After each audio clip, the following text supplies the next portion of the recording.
Marketing is in a little bit of a mental health crisis. There's nothing that kills productivity more than having that always on mindset.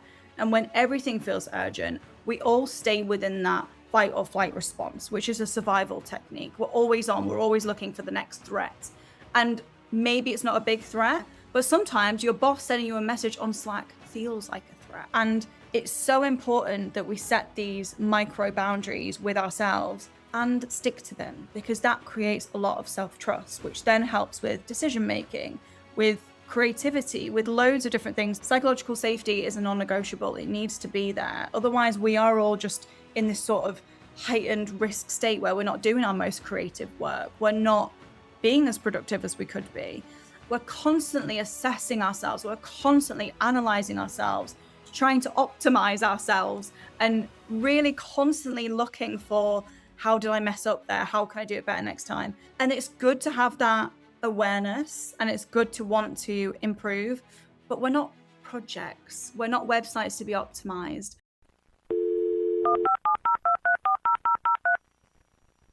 Hello and welcome to this week's episode of Search with Candour. I am your host, Jack Chambers-Ward, and this week I am joined by a very special guest, and we have a very interesting topic to discuss.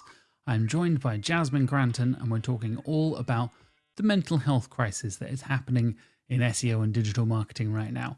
Jasmine not only has experience in digital PR and working in SEO, working in agencies, she's also a qualified psychotherapist, and this is a brilliant conversation that I found really interesting and really insightful, and I think you will as well. So please do stay tuned for my conversation with Jasmine Granton, all about mental health and lots of advice and techniques about how to deal with that and the ever-shifting, fast-paced world of digital marketing.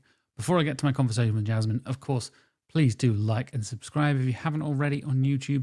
Follow on Spotify, give us ratings, all that good stuff that helps share the podcast around. And if you haven't already, please do go and check out Search Norwich XL, which will be happening on the 24th of September, 2026. That is our conference that we are running right here in Norwich, and it's got a fantastic lineup of speakers. If you've been listening to the show for a very long time, you might recognize some of the speakers as previous guests because we think they're fantastic. And I'm also doing a live podcast crossover with the wonderful SEO Mindset crew coming up on the 29th of April as well. That's the day before Brighton SEO, if you hadn't already guessed. So when this episode comes out, that's next week, essentially next Wednesday. And yeah, come and check us out. They're free tickets. I'll put links for both the live podcast and Search Orange XL in the show notes if you want to come and get tickets for those. Now, here's my conversation with Jasmine Granton. My guest this week has nearly 10 years of experience in digital PR across in-house, agency, and freelancing. You may recognize her from appearances on podcasts such as Azim Digital Asks, PR People, and Crawling Mondays, or maybe at speaking at events such as Optimizing the events in Cambridge, or previous talks of Brighton SEO, and an upcoming talk of Brighton SEO as well. She's an experienced in video production and event videography. If you've ever seen the WTS Fest videos, shout out to Chalkboard Creative for creating those amazing videos. And most recently is a qualified psychotherapeutic counsellor and founder of Review Therapy. Welcome to Search with Candour, Jasmine Granton. Thank you very much. Really happy to be here. That's quite a long introduction, isn't it? As it often is, lots of different elements to the career going on there. But thank you very much. Absolutely, mate. Yeah, I realised when I was writing the intro yesterday afternoon, I was like, "You've done a lot of stuff, mate. This is very cool." and as I said before we started recording, I feel like I've seen your name places. I think we've very briefly had conversations on LinkedIn or comments here and there, but never actually had a conversation. And it's lovely to finally sit down and pick your brains about basically work stress, management, mental health in work. And I think it's something a lot of us are dealing with in digital marketing, right? It's an important topic to talk about. Yeah, absolutely. And likewise, it's always one of those things, people from the days of Twitter before it was X and LinkedIn. But yeah, it's nice to have a chat. And I think what I really enjoy about my experience is that I've been there and done it with the agency world, with PR, with the stress of marketing. And then for the last 4 years have, as you said, trained as a therapist, and now have my own private practice and my own kind of workspace therapy offering. So it's really, for me, just a way of bringing those two worlds together. And as you correctly said, we do need it. Marketing is a little bit of a mental health crisis. That is the talk that I'm doing in Brighton in a couple of weeks' time. So yeah, there's a lot to unpack. Definitely, definitely. I know we've got a few different topics to talk about, and like you said, I think a lot of people. I think you even said this into to email me a couple of days ago. It was like, yeah, everyone's saying like, oh, we're all having a mental health crisis. Like, cool, you can say that. Like, what do we actually do about it? I think Yeah. you are perfectly positioned here with your experience in the marketing world and now in the therapy side of things. You can talk to people's experience, and I know you work with both individuals and businesses and charities and all that kind of stuff. It's a really interesting time, I think, for a lot of us to be talking about mental health, talking about work stress. I know the advent of AI. Sorry, everybody, start drinking. 3 minutes into the podcast, already talking about AI. Like the constant pressures to just be faster and more productive and all this kind of stuff. Mm. I feel that is even more than ever. And I'm in what, my 8th or 9th year in marketing now, nearly 10 years. And it just feels like it's getting faster and faster. You know what I mean? It's that struggle of trying to keep up with everything. Yeah, for sure. And I think even from a delivery perspective, because of AI, we're expected to be more productive, deliver more, do more. But it's sort of like at what cost to us? And I think as well, I mean, just very specifically about digital PR and link building and coverage, it's getting harder and harder to do that. So the expectations of ourselves are getting higher, the outputs are becoming bigger, but potentially the results are not what they once looked like. I know that what I do in digital PR is a lot harder now than it was back in Mm. 2019, for example. So yeah, I think like all these expectations are building, but potentially we're not getting the results. And it's like, what does that do to our self-esteem, to our value? Yeah, definitely. I think as you shift those goals and KPIs and the sort of, I guess, the industry shifts, like you said, things are harder now. As much as we Mm, are, able to automate a lot of stuff, there is so much more competition and there is so much yeah. more pressure for us in so many ways. Your brain doesn't necessarily catch up with that, right? Am I right in that kind of thinking of like, we're still stuck in the you need to build, I don't know, the unhealthy thing of like you need to build 100 links a day or whatever. It's like, yeah, that's not going to happen anymore. But maybe your actual numbers know that, but your brain is still under that pressure of I still need to perform, I still need to be the best. Like, Yeah, yeah, 100%. I think it's very hard for us, particularly people who are very passionate. And I think something that gets talked about quite a lot within the wellness space, the mental health space, is about slowing down, reducing output.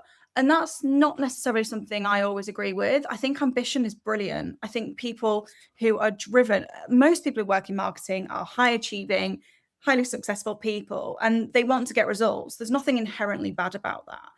But where it becomes a little bit of a struggle and where it can lead to a bit of a negative space is where we put our own value into that. And we look at the opposite of getting the results as complete failure. And I think that's part of that reframing is looking at, for example, in terms of productivity, I try where I can to not look at my day as what do I need to get done today? What needs to be perfect today? What do I need to achieve? Whereas what needs to be complete and moved on? What do I need to tick off to an okay standard and move on? And it's really that perfectionism. And the perfectionism is there because, well, our brains see it as a bit of a security thing. It's a protective trait. If I do it perfect, nobody can kind of attack me for that. And there's a lot of psychological stuff that comes to play there. But I think because marketing is such a results focused industry, it's very KPI heavy, it is incredibly hard for our brains to see that we're not hitting targets and still feel successful or still feel that we've done a good day's work. yeah, definitely. I think that's a really interesting way of thinking about it because I think a lot of people, the classic thing of you're on your CV is like, oh, my biggest problem is I'm a perfectionist. Yeah. I'm just too good. I just care too much. You know, Yeah. but that is a genuine thing that can have negative effects. If you care too much, then you can be too, like you said, too driving yourself to be absolutely perfect and Mm. working yourself to death doing 10-hour days instead of the 8 hours a day or whatever. I'm totally guilty of this. I will hold my hands up. Like Yeah. I'm speaking from experience, so I'm not punching down at all. I'm talking No, about. no, same. Absolutely same. And I think the biggest, well, a switch that I try and support people in doing is really, the word why, I use it so many times in a day because I think it's one of the first words we learn as toddlers. We use it a lot and it's very annoying. But then we kind of stop using it. And what I mean by that is if you are a perfectionist, if you are working, let's say 12 hours, why? Well, because I've got so much work, I've got all of this on me, there's so much pressure, I need to get it done. Why? Well, because I told my manager that it would all be done by Friday and it's not going to be done and I'm not going to achieve that. Okay, why? Because there's too much on my plate. Why? And eventually, when you get to that core issue, it's often about how we're perceived and how we fear being perceived. So if I say no to another piece of work, even though I'm at capacity, that might make me look weak. I'll feel vulnerable. It might make me look not good at my job. Why does that matter? Well, because I apply a lot of value to being somebody that can be relied upon and be trustworthy. Why? And once we start asking that why and getting to know ourselves a little bit more in our responses at work, I think we can start flagging earlier when we're building up to that point of, I'm going to lose control because I've got too much going on. Yeah, definitely. And I think there's a real kind of pressure there, like you said, to keep pushing and pushing, and even working in, a particular campaign, you work in a sprint, right? It's like, oh, well, if I work 12 hours today, that means I'll be able to sleep next week or something like that. It's like, Yeah. kind of need to sleep every night, mate. You can't just defer your sleep to next Yeah. week. Again, totally been guilty of that in the past, but like, how do we kind of, as marketers, not get stuck in that loop? Do not get stuck in that pressure Mm. when you're maybe if you're not even realizing you're getting towards that burnout stage. You mentioned there, like you said, when Mhm. things are out of control. Are there any sort of early signs we need to be paying attention to that might give us that heads up before things get fully out of control, like you said? Yeah, for sure. And I think that's one of the hardest things about burnout is that a lot of the time it relies on us spotting our own because burnout can really go underground quite quickly and not be noticed by, let's say, senior leadership. Because burnout, whilst it sounds quite extreme, and in some cases it's incredibly extreme and can take months and months to recover, these kind of like micro burnout phases that a lot of marketers go through, it still looks like showing up at a meeting. It still looks like hitting deliverables.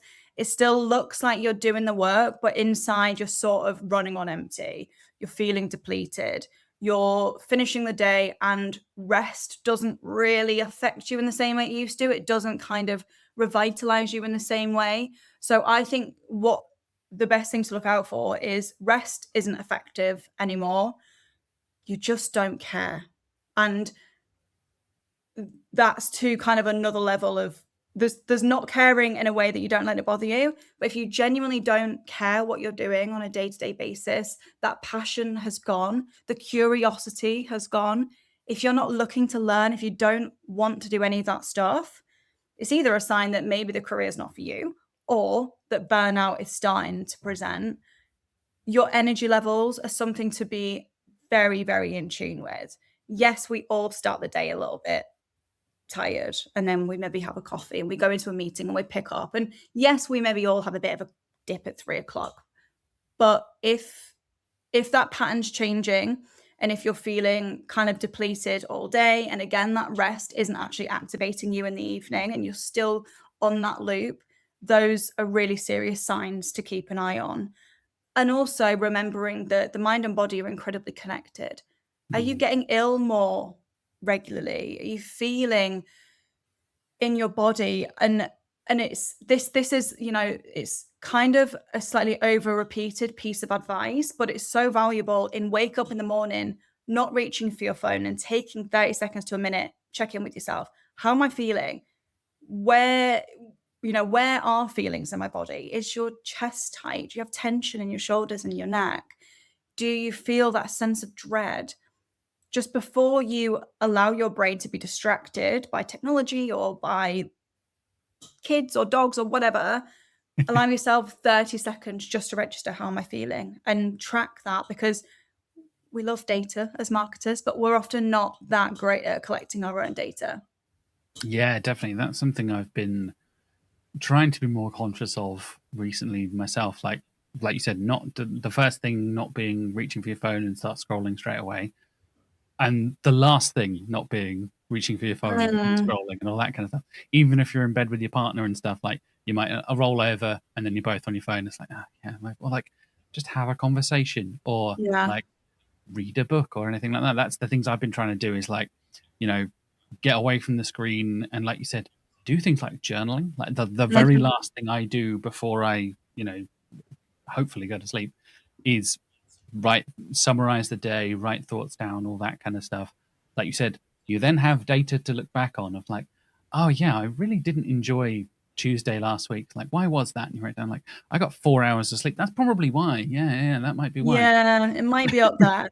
And the thing is, I think when people say journaling, even with my clients who are all very on board, they're coming to therapy, I still see a little eye roll. And I get it because, again, a lot of these therapeutic tools have been marketed and they're now part of this kind of wellness sphere, and it feels sometimes a little bit woo woo or a bit like, ugh, don't really want to do that. I'm not a writer. It doesn't even need to be journaling. It can be a pen and paper next to your bed, just Yeah, words, just brain dump. And that is so good for actual deep sleep as well, because we spend so much time for the first 15 minutes in bed just going over the day. If you've already done that on pen and paper, even if it is just scribbling down things that you didn't quite get done, things you want to do tomorrow. I mean, what I would say, one piece of advice that I give most people within these kind of workplace scenarios is end that loop. So we talk a lot about loops. I talk a lot about loops, and I talk about loops in my Brighton talk a lot, but they're so important with work because work should be contained. Work mm, isn't part of our complete identity. Of course, part of us identifies with the job that we do, but we should be able to, whatever time it is, 4, 5, 6 o'clock, be able to end that loop. And a big part of that is, as you say, spending a little bit of time. I personally write down, what did I achieve today, or what was done, what's now contained, what can I move on from, to allow my brain to shut that out a little bit, to quieten that. What do I want to continue with tomorrow? What do I want to get done tomorrow? Not perfect, just get done and complete. And then that work day ends and I move on to whatever that is. Doesn't mean that I don't get the odd thought of like, oh crap, I didn't do this today, I didn't send that email. I, as much as I love pen and paper, I also have Todoist on my phone, me too. because what that means is every time I have one of those little thoughts of, I should have emailed this person today, straight on Todoist, tomorrow's list, add it on, done. Not 100%. doing it now. Once I'm stepped out of this office, once I've stepped out of this room, I am not returning to my laptop, because that is a boundary that I've set with myself. And it's so important that we set these micro boundaries with ourselves and stick to them, because that creates a lot of self trust, which then helps with decision making, with creativity, with loads of different things, because we can rely on our instincts a little bit more, because we're training our brain that when I say we're going to do something, we're going to do it, and you can trust that. Yeah, that's a really powerful thing to think about. Like I use Todoist as well. Funny enough, I was talking to a colleague about this the other day, and we were just like gushing about Todoist. Not I don't sponsored. know why. I don't know why we do without it. Genuinely. And I was having this conversation with my partner as well, where I noticed, like, to give you context, Jasmine, I'm sure some of the viewers know, like, I was diagnosed with ADHD 3 years ago now, 3 or 4 years ago, Mhm. um, and I was in that kind of stage where if I don't do something now, it's not getting done, and that applies Mm. to the tiniest little things. Like my partner and I having a conversation, I would like, well, that means I need to look it up now. I need to Right. go onto Google, look up the thing, da da da. And then I realize I've just killed this conversation while I'm sat there on my phone and my partner's just staring at me like, what are you doing, mate? Like, what's going on? And then, like, exactly as you said there, that little twist of like, look this up later. So, Yeah. like, you spend 2 seconds writing it down on Todoist rather than, how do I search for that? Oh, I get my phone out. Just like, well, where's that? Mhm. how would I word it? Oh, there's an interesting article. Okay, like, oh yeah, sorry, we were having a conversation. We're just like dinner has just stopped, and like I'm just sat Yeah. there, and I realized like, yeah, just say like, I'll look that up later. Worry about Mm, that later. We're on a walk or whatever, walking the dog or whatever it is, and just be present in that moment. yeah. And then, like you said, you can think about work stuff, you can talk about it, whatever you need to do, but compartmentalizing it to I will deal with that later, rather than oh god, I need to deal with that now, and then Mm, suddenly I felt like I'm missing so many big and little moments in the moment. And yeah, I always find that kind of stress of being ever present, being always on, right? Todoist being a great example, but mm. having, like you said, the disconnect from your laptop. Try not to check your emails or your Slack or your Teams or whatever while you're not at work. And weirdly enough, we had a conversation in the agency the other day about cybersecurity. I was like, Mm. do you have access to work emails and Slack on your personal phone? And it then turned into a whole work-life balance discussion of like Yeah. it's a cybersecurity thing, but also like maybe you should take this opportunity to delete those things on your phone. So you are kind of like forced through security to like clean have that balance. Is Mm. there anything you typically sort of have conversations with clients about those kind of things when it comes to you know being always on that 24/7 digital stuff? Is it as simple as, like you said, having that clean break, or are there other kind of things you need to have to improve that kind of balance? Yeah, I would say this is probably one of the most frequent conversations. And I think this works at an individual level, but more importantly, it needs to be from a senior level, from a leadership point. This needs to be cultural and built into the agency or the team. Because if there's an expectation that you respond to slacks all the time, you're going to respond to slacks all the time because we inherently want to be good at what we're doing. We want to show up as good. So for me, the best way to kind of reduce that, because by the way, there's nothing that kills productivity more than having that always on mindset. The amount of times I'll be head down in a press release back when I was working at agencies, head down in a press release, I'll see a Slack come up, someone asking a question. I've moved on, I've answered the question because I want to be seen as the person who answers questions. I want to be seen Yep. as the person who has the answers. Then I'm back to my press release for 3 minutes until somebody shouts me. I'm moving over. And that constant kind of brain mess just means that I'm not productive. I'm not getting the tasks that I've set out done. So, from a leadership perspective, there needs to be an understanding company wide that Slack is there for convenience, but it doesn't need to be instant communication. And ways that leaders can do that is actually by saying, you don't need to come back to me straight away on this. Or could you get back to me by Tuesday morning? Actually give people timelines because otherwise everything feels urgent. And when everything feels urgent, we all stay within that fight or flight response, which is a survival technique. We're always on, we're always looking for the next threat. And maybe it's not a big threat, but sometimes your boss sending you a message on Slack feels like a threat. And I think that always on kind of system, which I do think was a problem before COVID, but for me, it definitely got much bigger from us all working at home, all kind of wanting to prove that we're at home, but we are working, I promise, and responding really instantly Mhm. has created this big problem. It's another thing for leaders. I really encourage or discourage that can I have a chat theory. Oh god, oh, Can I the grab you for a dreaded chat? words, yeah. It's not only is it for people who do potentially have some anxiety challenges, it's I mean, I've come out in a cold sweat from those words before. My brain has gone, she wants a quick chat. I made a mistake on the press release yesterday. Oh my God, I'm getting fired. What am I going to do? I better start looking for. And it's this loop that's really hard to switch off. And my cortisol levels are now sky high. And that's going to take me a little time to come down from.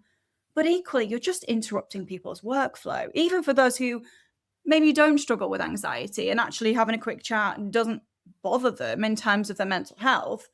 It reduces productivity. So there's a few things you can do. Building those boundaries in of don't feel that you need to come back to me right now.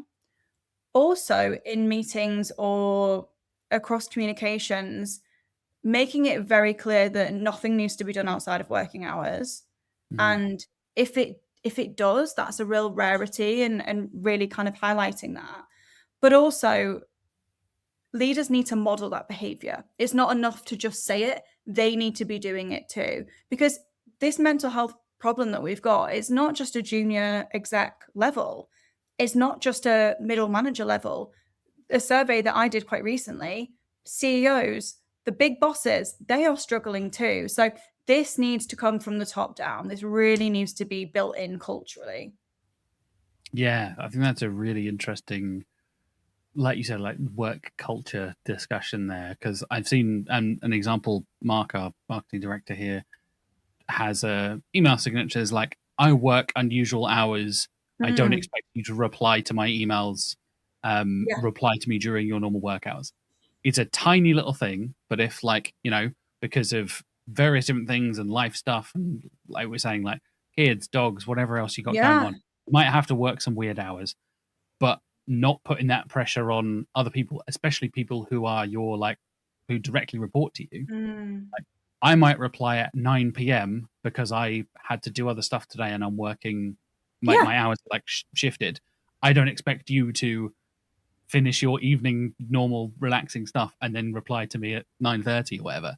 And I think mhm, it's tiny little things like that that can make a big difference. Like you said, establishing that expectation straight away rather mm, than, can we have a chat, or messaging somebody on Slack at 10. The thing, again, talking to a colleague the other day, Tabby, our head of search, and she was like, schedule your messages. Like, mm, if you are working late, say for yeah, example, I'm working at 8 o'clock at night and I need to message someone like, "Oh, I need this from you," blah blah blah blah. Don't send it then. Schedule it for when they will be at work the following day, yeah, so they don't get that little notification. They don't get that pop up. That can make such a big difference to, like, a oh hundred god, percent. I didn't get that message. Yeah, absolutely. And these are all really simple things, but when they're built in together, it really does improve psychological safety.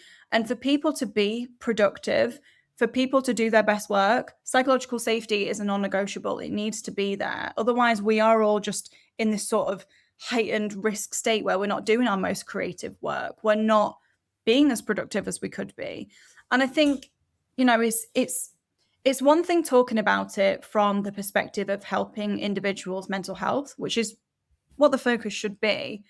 But it is also about delivery. It's about the standard of work. And it does improve when all of these things are put in place and people feel safer. It can even lead to small things like one thing that I'm quite aware of or that I spot in agencies or workplaces is when there's a real fear of asking questions. That to me Mm, is an ultimate red flag because yeah. that tells me that getting things wrong, there's a risk there. So people aren't pushing themselves. People aren't trying to be super creative because the risk of failing is too scary. That is a real problem in agencies. It's a real problem in marketing. So I think that as well, kind of all of this feeds into the same stuff, which is psychological safety and allowing people to feel supported at work. Yeah, definitely. Psychological safety is a great, I was going to say a phrase, but yeah, a really good way of thinking about it.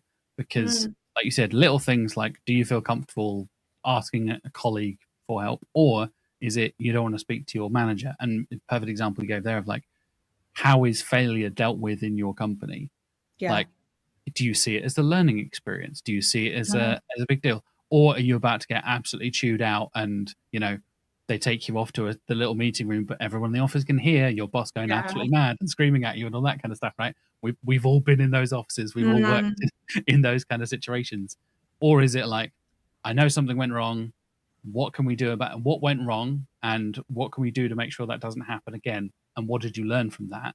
yeah. Is a much better way of thinking about it. And I'm again, and not to speak on your behalf here, but from my experience, like, failing is how you learn a lot of stuff in marketing, especially with things like campaigns. Having done link building back earlier in my career and stuff, like, oh, that tactic didn't work for this client. Let's try Mm, something else. But you don't know that until you try it. And yeah.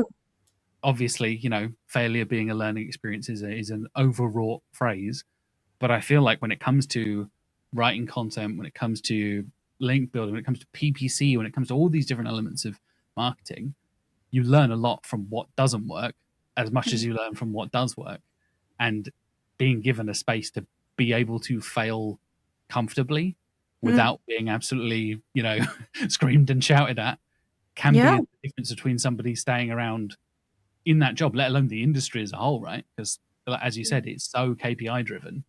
If you're not hitting those goals, then it becomes this huge, explosion of, Yeah. of issues.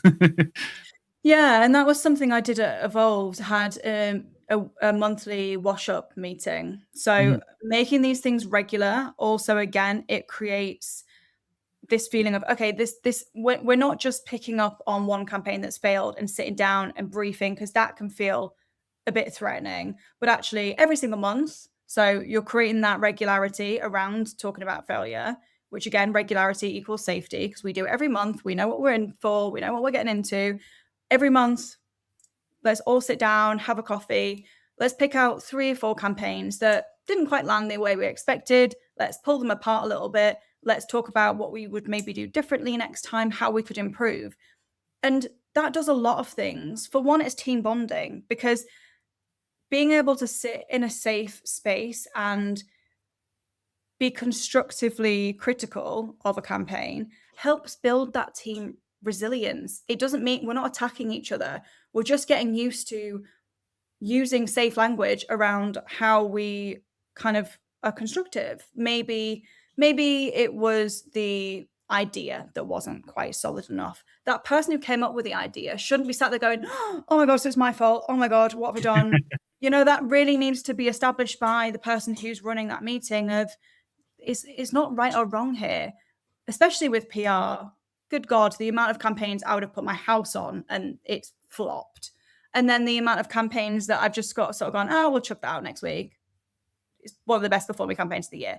We can't predict everything. Our brains want to predict, it thrives on predicting, but breaking down those predictions as to whether we actually can predict and whether we're in control of everything or not is another thing. And we're not always in control of marketing. There's a lot that we do have to let go of. And that's one of the techniques that I do encourage people to do if they're in a difficult phase, if they're feeling a little bit burnt out. Creating a control circle, literally drawing a circle. What can I control about this week? Or mm, what can I control about this meeting that I'm going into that I'm scared of? Well, I can control how much I prepare. I can control what I say. Outside circle, what you can't control. You can't control the output. You can't control what other people say or how other people perceive it. So I think with marketing, we're in control of what we're doing a lot of the time, but then we put it out into the world, particularly with PR. And sometimes what comes back isn't exactly what we expected. And that can just be a little bit disorienting for us if control is something that you struggle with. yeah, definitely. I think, like you said, the control element is also hugely true in SEO, where Mm. things can change. And again, to use the dreaded two letters, everything has changed due to AI. SEO has Mhm. changed, digital marketing has changed, all that kind of stuff. But things are shifting. Speaking to people who have been in the industry for 20 years, 25 years, they're like, Yeah. yeah, this feels like some of the fastest shifts in this industry that they've ever experienced. And there's that pressure, as we said right at the top of the show, like to keep up with all of this stuff, right? Mm. How much do I need to be integrating the latest flashy tools into my workflow? Or how much do I need to be trying all these new things and doing all this cool stuff? Having that room, as you said there, to be creative and to not feel like you constantly need to be driving forward over and over and over again. But like, actually, no, take the time to do some research, do some training, whatever it is. And then Yeah. something I experienced for the first time when I joined Candour was like, you have downtime built into your schedule. So you have time to check the latest news or to book a training course for yourself and have Mm. that do some, not even like professional development but like personal development stuff. Like Yeah. I one of the first things I did here was like a time management course. I was like, I know I keep missing deadlines. I need to sort Mm. it out. Let's have a conversation about this. And being given that space to, oh, you have a couple of hours, whatever it is, a couple of hours a week to go and research how can you go about this, what's the best approach, and all that kind of stuff, rather Yeah. than just every hour. At the previous agency I worked at, it was every minute is tracked to the minute, and you Yeah. have to, like, if you take a pee break, you have to track every bloody minute. You know what I mean? Whereas, like, Yeah. oh yeah, you get the work done, and then you have the opportunity to, like you said, take that breather, have a conversation with yourself or with a colleague or whatever. Let's just have a brainstorming thing. Let's just have a, Mm. maybe even outside of a specific client, of like, what have you seen that's worked recently? Maybe we can bounce some ideas off each other. Let's just have a quick catch up. Yeah. Can be the difference between, like, oh God, what do I do? And like, oh yeah, that would really work. That's a brilliant idea. Let's try that instead. And that, Absolutely. like you said, agency stuff is so fast paced, and that can be the difference maker between people staying in the industry and getting Mhm. completely sort of chewed out because an agency can be too fast and too intense in that way, right? Yeah. A lot of people talk all the time about where we are most creative. It's not at a desk, it's in the shower, it's on a walk, it's whatever. But we're not actually building that time into the workday for us to be creative. And another couple of things that I've suggested to leadership teams before is, as you say, to book that time in, to make it mandatory, or have, for example, one afternoon meeting free a week, non-negotiable. Even if that client wants that meeting on a Wednesday afternoon, it's a company-wide thing. We do not have external meetings on a Wednesday. And that Wednesday then becomes that time to be creative or to do that deep work. I always encourage individuals to put at least an hour a day into the calendar that is just deep work. It's not to be Mhm. interrupted. You can turn everything off. You're allowed to do that. But that needs buy-in. It's all well and good for an individual to go, I'm not going to be on Slack for between 3 and 4 o'clock this afternoon. Okay, well, if you're coming back to 13 messages, some of which from leaders, and you've missed things and you've got a bit of attitude from people, you're not going to want to do that again. That needs to really be inbuilt and feel safe for people to do. Otherwise, it just does not work. Yeah, definitely. I know this is something we talked about before we started recording. Something you mentioned in our original emails and conversation things is that self-compassion side of it as well, right? You've got to have it from the Yeah. senior members of the team, but also you've got to understand yourself and give yourself a break. This is perhaps the thing I struggle with the most personally, is like, I'm by far the most self-critical of myself, and having that Mm. kind of, okay, yeah, you need to understand what how to deal with failure, as we just talked. Do That's all well and good, your manager saying like, yeah, that's fine, but then, like, yeah, you take that as a learning experience, that's all good. But if you're still like, yeah, but that was still a failure and I can't believe I screwed that up, and like, oh, I'm really beating myself up about it. What are those sort of, I guess, are there any sort of techniques or processes we can do to become more self-compassionate and not give ourselves such a hard time when, like you said, when things are out of control? Is it a matter of Mm. understanding what's in control and what's out of control, or are there other things we can do to be more self-compassionate? Yeah, control is a really great place to start because we need to have self-compassion around the things we can't control because we can't control them. But for example, if it's a mistake, something that I find really effective, again, let's call it closing a loop there, closing a failure loop, is writing it down, right? What went wrong? How did I participate in that? What was my role? And what would I do differently next time? And then rip out the page, move, do something physical that really removes you from this situation because our brains get stuck in this. It's really hard for them to let go. So I will actually say out loud, because the brain does listen a lot more when we speak to it out loud. That's done now. There is nothing else I can do. You can sit here and beat yourself up and feel terrible about it, or we can move on and do better the next time. And I Mm. will literally talk to myself. It's again, it's a phrase that's used a lot. Would you talk to your friend like that? Would you talk to your colleague like that? If the answer's no, then it's about reframing how we speak to ourselves. And something that I feel that I'm saying a lot at the moment, but a lot of people think they're very self-aware. You're not self-aware if you only see the bad. You're just self-critical. And I really encourage people to look for the good in themselves. Like, our brains cling on to negativity. Again, it's a biological thing, it's a safety thing. We're always assessing risk. So our brains are naturally looking for the bad, looking for the negatives. So we need to be a little bit more active in looking for the good, whether it's coming out of a brainstorm and sitting with yourself for 30 seconds and being like, oh, I came up with a couple of good ideas there. I got a few good bits of feedback. Really sitting with that. When you're, for example, if I send a client a press release and they come back with a million changes, I'll be like, oh my God, I'm useless. I'm terrible at my job. But if they come back with none, I'm like, great, move on. I don't sit with that. I don't sit and go, there were no changes. That means that was as close to perfect as it could have been for them. That's brilliant. So self-compassion is also about just recognizing when you do a good job, celebrating your wins. And I have a big folder. Sorry, I'm just going to plug my laptop in before it dies. I thought you said I'm going to grab this big folder. Yeah, just bring it out. It's a physical folder. It is a digital folder, and I just put all of my wins in there. It might be a screenshot from Slack of, that was a great idea. Love that. I mean, testimonials are great, particularly if you're freelance, to actually get feedback and sit and read them and sit with it. But each time you do something good, each time it can be kind of results driven. If you smash a target, if you feel really good about that, screenshot it, put it in there. Our brains are looking for evidence all the time. And if we don't give them the evidence, they'll find something else to kind of treat as a fact, even if it's not. So in producing ourselves the facts of, do you know what, I am good at my job because there's so much evidence here.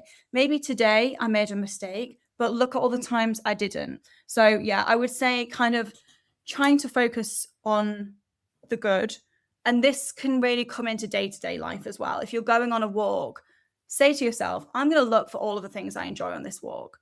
Be more present and notice the sky's really pretty today, or those flowers are lovely now that we're in spring, or that dog's really cute. And it's all internal, but just trying to look for good trains the brain that it's safe to look for good, not just for risk.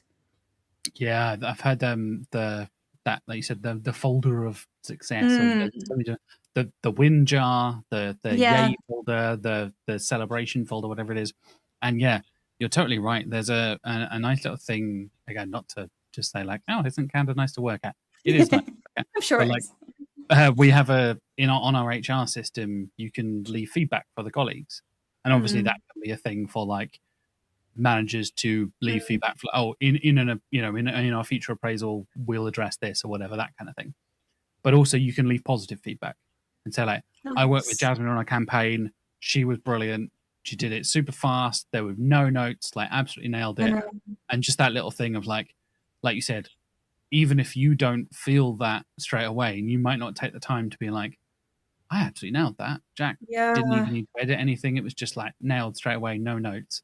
Because no notes, I know, is kind of a bit of a catchphrase, bit of a meme, but like that is such a compliment, and it doesn't seem to have a lot of the weight of like, this was brilliant, this was amazing. And I think we're totally guilty of just kind of glossing over that stuff. Like you said, brains are so wired to focus on negativity. I did an episode with Julia Panozzo a couple of years ago now, I think it was, about negativity bias and like the neuroscience and why our brains focus on negativity. And I know, again, from your experience in PR, Jasmine, like negative headlines get way more clicks than positive stuff. Like, this thing will kill you, instead of like, this thing might be slightly dangerous. Yeah, you need to get like our brains are so wired towards negativity. If you can chip away at it and add those little bits of positivity, that can make such a big difference. You're totally right. And if you're doing it for yourself, like you said, you can really kind of retrain yourself in that way too. And also looking for as well, right? And looking this podcast, we're very focused on work-based stuff, and it does apply because we need to be self-compassionate at work. If I launch a campaign and it gets zero coverage, zero links, I need to give myself a bit of grace and be like, well, you tried something new, that's okay, you tried, it didn't quite get the results we wanted, but it's okay, you're fine. But we also need to do that in day-to-day life. the amount of times that people say to me, oh, I came away from a conversation, I just made myself cringe. God, can't believe I said that. Or I wish I did this differently. We're constantly assessing ourselves. We're constantly analyzing ourselves, trying to optimize ourselves and, really, really constantly looking for how did I mess up there? How can I do it better next time? And it's good to have that awareness and it's good to want to improve, but we're not projects. We're not websites to be optimized. We're people. We have human responses. Sometimes that human response is to beat ourselves up for a little bit. That's okay. That is normal, but it's catching yourself when that becomes the everyday thing, the thing that we can't quite switch off from. That's when it goes from a human response to something a little bit more compulsive that could turn into a behavior that ultimately goes down a little bit of a darker path. So I think again, it's about spotting your own patterns, spotting your own behaviors. And if you are constantly self-critical, that's something to be aware of and to try and shift a little bit. Yeah, definitely. I think, like you said earlier as well, you end up building your own data set then, right? You then have, oh yeah, I did do, 10 good things last week or five good Mm, things, whatever it is. But actually, and I always forget that stuff. And like you said, with the brain focusing on negativity so much, you will spend the whole time being like, I did one really bad thing and one huge failure. Oh no, forgetting the five good things that you did, because that yeah. is so much more the heavier issue on the brain.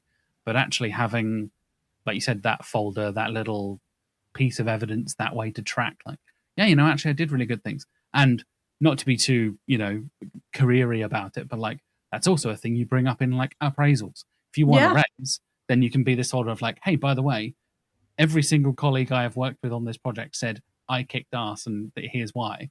Like, Yeah. hard to argue with like literal data there, right? Like It you've really got it for is. your own mental health, but it also can really benefit you when you're, you know, like you said, testimonials being a perfect example, right? Like Mm, they bring in clients, they bring in things, they give you that credibility and those trust signals. But also hearing somebody say, working with Jasmine was amazing. She is so creative and productive and really helped me understand myself better. And da, da, da. It's like, oh yeah, it was really good. Huh? Yeah, interesting. Like yeah. Uh, yeah, and it's interesting because we so easily take validation from other people. mm, It's kind of more natural. There might be a little bit of or a part of you that goes, "Oh, were they just saying that to be nice?" But we will sort of accept that. But if we say it about ourselves, suddenly we feel, I don't know, we feel like it's a bit awkward or, oh, I'm being a bit braggy. But, as you said, it's so important in appraisals. I was a manager for quite a few years. And the people that would come to me and be like, hey, so we're at the end of Q1. Here's a list of all the things that have gone well. mm, Here's a list of all the things that have gone badly and what I would do next time and how I adapted to them or how I changed things around them.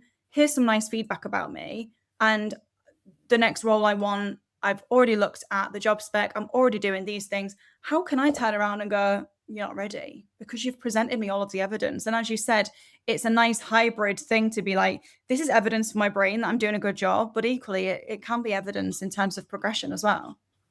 yeah, definitely. And I think having that, like you said, literally the evidence and the data to draw back on. Is there anything else in terms of that sort of data, with us being such a data-driven, KPI-driven industry? Are there any other sort of like touch points or metrics that are worth keeping track of that can help us be more self-aware, be more self-compassionate, be more, progressive in our understanding of ourselves and be more aware of our mental health? Yeah. I mean, again, a lot of it is about tracking feelings. People Mm, tend to want to track thoughts, and that can be right. really Yeah. effective. But actually, yes, we're having the thought, but what's the feeling behind it and tracking that? Um, there's an app called Mind Trace that I use, and that is kind of thought related. But if I'm having a thought that is coming up quite often, maybe, I don't know, maybe it's, oh, this whole therapy thing just isn't going to work for me. Um, maybe that's the thought that I keep kind of keeps coming up, I can actually track that thought on an app. And then it asks me about feelings. It asks me kind of prompting questions about it. And I can do that however many times a day. And then I can look back at those thoughts and sort of be like, oh, I'm always feeling that around 3 o'clock when I've not had a coffee or I've not, Mm. you know what, actually, on those 2 days, I didn't eat lunch and I was really hungry all afternoon and those thoughts were creeping in. So you can start to look at your thoughts, your feelings, your behaviors, and try and have a look at what you could maybe change. But from an agency or from like a marketing perspective, something that I really encourage is from a leadership point of view, a psychological safety pulse or some sort of anonymous quiz that goes out once a month. And that data is incredibly important because you can ask, it can be really simple. You can ask a few questions. Do you feel safe telling us when you're at capacity and you can no longer take on Mhm. anything else?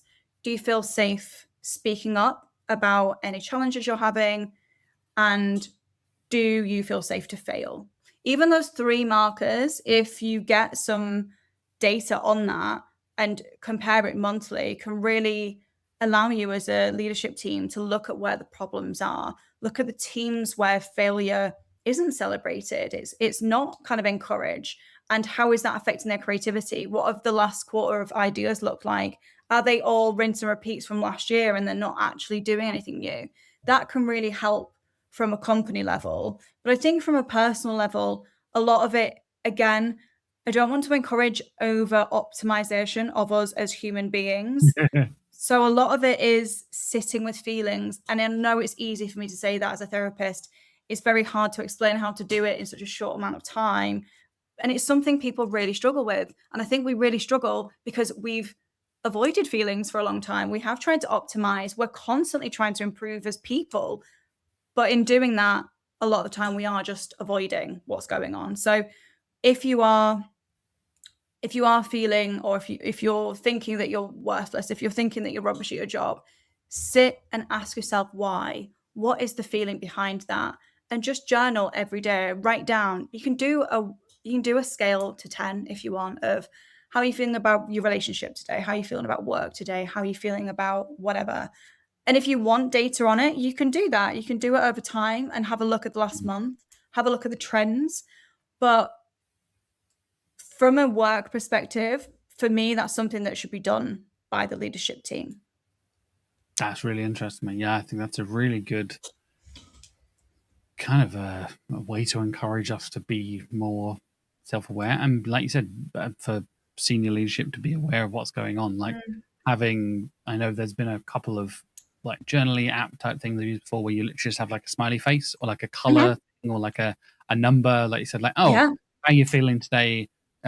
Energy levels, how you feeling in terms of focus, how you feeling in terms of all this kind of stuff, like, and like a 3, then a 7, then a 5, Mhm. like, and like you said, you literally get that graph over the month of like, oh, I'm much more productive on Wednesdays and Thursdays for some reason. It's like, Yeah. oh yeah, it's because of this, and then you can work out.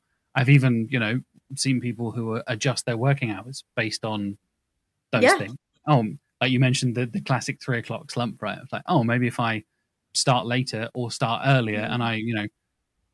I do the like get up super early, start work at 7, finish at 3. So Mm. then your slump is like time to go and chill. Or you start later and you don't have that 3 o'clock slump. That happens when you have dinner at 5 or 6 or whatever. Those little Yeah. tweaks, I've had conversations with people where it's like you said, collect that data and then have those conversations with your managers, your directors, the leadership people. And like you said, Yeah. them getting that data across the company is a really interesting point as well. And that in itself, doing that and kind of collecting that data in a way that feels genuine, it doesn't feel like you're trying to fix something necessarily, that's an act of self-compassion because you're looking for where things can change. You're not blaming yourself. Maybe, if you look at a month, maybe for people who menstruate, maybe there's a time that actually work there isn't as productive. I'm not feeling as great. Or actually that week I'm feeling super creative. It could be that those of you who have got young babies, young children, there's a time in the day where they tend to nap or they tend to sleep and you can have an hour of really good work. So as you say, you need a flexible workplace to do this. And the word flexible gets thrown around in job specs all the time, and a lot of them are not flexible. You do need a truly flexible work environment to be able to do that. So it is a privilege. It's not something that everyone has the ability to do, unfortunately. But if you do, again, that is a real true act of self compassion. of looking, not villainizing yourself or demonizing yourself, going, this week is actually hard because of X reason. That afternoon is a lot better for me because I'm allowing myself that time and space. And from that leadership level, having that data allows them to make decisions, and it allows them to encourage open communication about mental health. For every workplace I support, I partner with, I create this psychological safety pulse. I will test these things because it's good for me to be able to see where these kind of weak areas are, and see kind of where people are struggling. So I've seen how effective this can be in terms of managing people, in terms of working out kind of what needs to be encouraged. Yeah, absolutely, mate. I think that is a fantastic place for us to wrap up the initial part of the conversation and get into some recommendations. And I will kick things off with what is one actionable tip. I feel like you've given about 100 already. So I don't know if you have it. I'm sure you have a few other ones. But yeah, what is one actionable tip you'd recommend people to start doing today? Close your loops. The working day ends at insert time here. I don't care what time it is. I don't care if it's 10 o'clock at night. If that's what works for you, that's what works. I'm not here to shame anyone's routine. But let's say it's 5 o'clock. Write down what is contained that day, what has been complete, what needs to go over to tomorrow. Use Todoist, use pen and paper, whatever you want to do. Close your laptop, 3 deep breaths, move out of the space. Whether you take the dog for a walk, whether you go and sit and watch maths, I don't care what you do, you don't come back to work. You set that boundary with yourself and you're comfortable with that. Of course, that needs to be communicated, or, needs to be worked out, whatever, but set those boundaries. Equally, on a Friday, that loop is even more of an important one to do. Weekly wins. I end every single Friday with my list of weekly wins. And some of them on there are so ridiculous. Some of them are, they're small. I'm not talking built 100 links. I'm talking got outside every day. It doesn't need to be big. A win is a win. Mindtrace is quite a new app, I think. I don't know too many people using it. But if you are somebody who is having some difficulties with potentially anxiety, or you're finding that you're repeating a lot of patterns, it's a great way to identify what's really going on. And again, I know we've talked about it a few times. This really isn't sponsored, but Todoist. I love a place where I can just, yes, I can have a thought at 8 o'clock at night. It goes right on there. It's tomorrow. And allowing your brain to do containment, to go, yes, that's a problem, actually. I've just remembered that I didn't send that quite important email. However, it's 9 o'clock. Are they going to look at it now? Probably not. It's on tomorrow's list. And allowing yourself to do that. Yeah, definitely. And you've already mentioned Mindtrace. We've mentioned Todoist. Is there any other tools, pieces of software, anything else you'd recommend us trying out? Nothing's coming to mind other than those two, purely because the type of work I do is very much to do with self. It's very much to do with those acts of self-compassion. And particularly with marketers, I try and avoid too many apps, too much technology, because we spend all day optimizing, we spend all day on apps, going from one tab to another. Our brains are pretty done at the point where we need to sit and kind of think or work on ourselves. So a good old piece of pen and paper, or a notes app on a phone if you want to be able to kind of record it a little bit more freely. I do all of my journaling on my phone purely because then it's with me at all times. Mm-hmm. Sometimes I'll have a difficult moment out on a walk, or a difficult moment on a tube or whatever, and be like, oh, I'll journal about that later. I won't. I need to journal about it there and then. So having it on my phone just means it's a little bit more accessible. Yeah, definitely. Totally agree, mate. I'm definitely going to go and check out Mindtrace. And like I said, I already used Todoist. And I like, yeah, having that, I do a lot of pen and paper stuff. I have a tiny little, what would it be, A6? Yeah, the little pocket-sized notebook that is just Yeah. like, that is my shopping list. That is my, I'll look that up later list. That is my, like, yeah, the less you can touch your phone in certain situations, like you said, be present, be aware of it. It's like, oh, I should write that down, worry about that later. Or like, oh, here's an idea, a creative idea. Oh, there's, like you said, the shower thoughts. Maybe don't take your notebook in the shower, but like, Potentially not. potentially not. Last but not least, what have you been enjoying recently? Something that's not work related, something that's fun. Oh, last night we finished it was kind of the new series of Jury Duty, where Mm. it's the workplace retreat. Have you seen that? No, not at all. So it's essentially the premise of both series is that everybody is an actor except for one person. So Oh, I've heard of this. Yeah. it's so good. Finished it last night. So we're on the second series. This is a guy who believes he's a temp coming into this family run hot sauce business.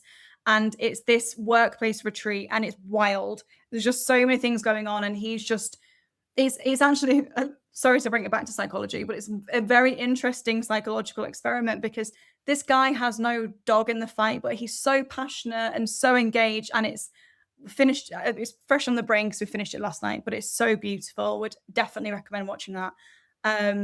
And then Ray's new album. I don't think there's Mm. been a day I haven't listened to it since it came out. I am truly obsessed. Yeah, I think I'd heard somebody on a podcast talk about jury duty, but that is that kind of, I want to be a bit weird about it, but like the golden age of reality TV where it felt more like Mm, psychological experiments. It felt more like, the old school Big Brother type stuff. Like, yeah, how are these people going to react when they're locked away and like, they can't access the outside world and stuff? Like, yeah. everyone's an actor, but one guy is such an interesting It's so position to create. interesting. Yeah. And even just from like a logistical point of view, like there's a sort of short after documentary coming out about the logistics of obviously my husband's very interested because he's a cameraman. But like how do you hide 56 cameras? How do you allow him to not see? They're scripting in the morning, they're rehearsing in the afternoon whilst he's out doing these jobs. It's very clever, fun TV. And yeah, I think as you say, in the age of how controversial everything needs to be right now and how Hmm. negative everything is. I just found it to be a nice bit of escapism. Definitely, definitely, yeah. And absolutely. I think This Music May Contain Hope is like, it's going to be album of the year, right? Like it Yeah, had it's that. already mine. It's going to take a lot to fix it, and it's only April, so yeah, Yeah. absolutely obsessed with it. I loved her first album, but this one I just think so much meaning in it. Yeah, I've said to every single client that I've got that their homework is to listen to Lifeboat on full blast and close their eyes and just think because I just think it's such an anthem for anyone going through any sort of healing journey. It's beautiful. Mm, that's really interesting. Yeah. Like I completely missed Ray previously in their first album, but then obviously Where the Hell Is My Husband? Where Is My Husband came out and just like Yeah, absolutely exploded everywhere. And yeah. then it was a few weeks ago, I think I heard Click Clack Symphony, and it was like, wait, Hans Zimmer's on Oh, this. Like, what is going yeah. on? It's like, that is an absolutely killer song. It's like, and Yeah, she is such a powerhouse in terms of songwriting and composing and like bringing all of these different elements together. And again, as trite as it feels to say, like having like a real singer and a real musician who mm, really like put passion and all this thought and process into it when it feels like, I was going to say, like, so many people say, like, oh, yeah, music's overproduced and all that kind of stuff. Literally, AI stuff is charting. Like, literally, AI yeah, music that yeah, is not made by humans is it's being kind of used by terrifying. producers around the world. It feels like a real, like, reclamation of this big, Yeah, like, British soul, big, like, anthemic type yeah, of stuff that has got all these, like, absolutely. jazzy elements, orchestral stuff, blues going on. It feels like this really Yeah, and then mixed with some important pop moment. and some dance Oh, and absolutely. it's Yeah. just it's just a masterpiece, and having Al Green and Hans Zimmer on one album, never gonna complain. I went to see Hans Zimmer last year, I'm a huge fan, Oh, so yeah, having the 2 of them, well, and obviously the full orchestra. The first time I heard that song, I was just listening to the, album on a dog walk, I just burst into tears, just on that big orchestral build, I was yeah. like, yeah, so I am actually using that album as a little bit of a form of therapy at the minute. It's an emotional one. Amazing, amazing. Well, I'll put links for everything to Doist and links to find you as well, Jasmine. Where can people find you? Where are the best places to follow what you're up to in digital PR, what you're up to in therapy, and all the other cool things you're doing? Yeah, so Instagram at Review Therapy, LinkedIn Review Therapy, it's definitely more, I'm definitely talking a lot more about the therapy side of things now. You won't catch me talking about digital PR too often. If you are going to Brighton SEO, I'm not sure when this podcast is going out, but come and see me. I am on the Spotlight stage Thursday afternoon. But yeah, more than happy to chat to anyone. My LinkedIn is definitely more kind of workplace focused. My Instagram is a lot more fun, a lot more general mental health therapy, and yeah, it's just a mixed bag, but it's a lot of fun. I've only just started the Instagram, so very appreciative of anyone coming over and having a look. Amazing. Well, this will go out next week, so in time for Awesome. Brighton SEO. And I'll be there. I think I'm moderating the Oh, Spotlight stage the day after. Unfortunately, I don't think oh, I'm a moderator, unfortunately, but I will be there. And I'll yeah, see you please then. do go and check out Jasmine's talk. I'll put a link for that in the show notes as well. Obviously, links for review therapy and all that good stuff. Go and check it out, folks. Thank Awesome. you so much for joining me, mate. It's been an absolute pleasure. Thank you for having me. Yeah, it's been a lot of fun. Thank you.